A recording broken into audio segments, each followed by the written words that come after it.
Stop making your steaks on a pan or a gas barbecue. This is the best way to make a great steak. I picked up some Canadian prime grade ribeyes.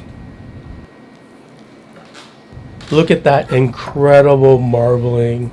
I cut off that excess fat. I don't waste that. I either render it down for tallow or I'll include it in some burgers. I wet down the steak with paper towel, dab that so that it's nice and dry and you get a nice crust.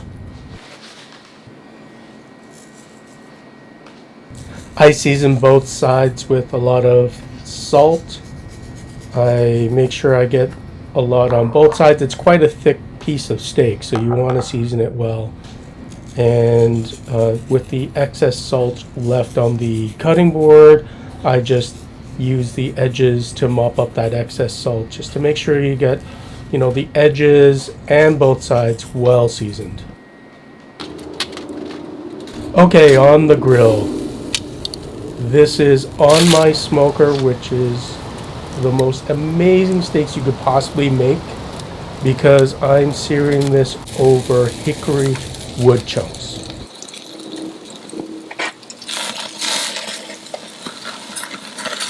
You want to be careful here. You want a good char, but you don't want it burnt to a crisp. There's a balance here, and once I get a good crust, then I'm going to transfer it to my smoker to slowly bring up the temperature.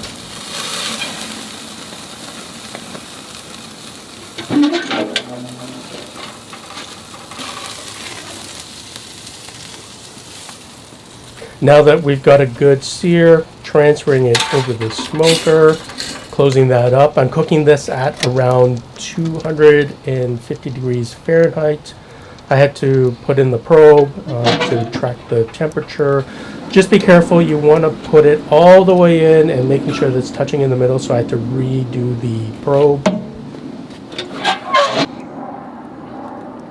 Now I hit it hard with a lot of smoke over 20 minutes. Put on some extra wood chunks. Really want to get that smoke flavor.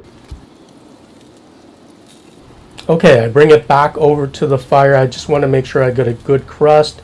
I'm taking temps all over the place, and I take it off at 125 degrees Fahrenheit because I love it rare.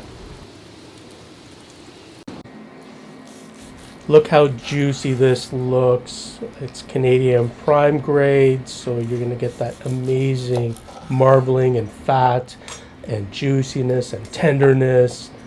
Oh man, this is the most amazing steak ever.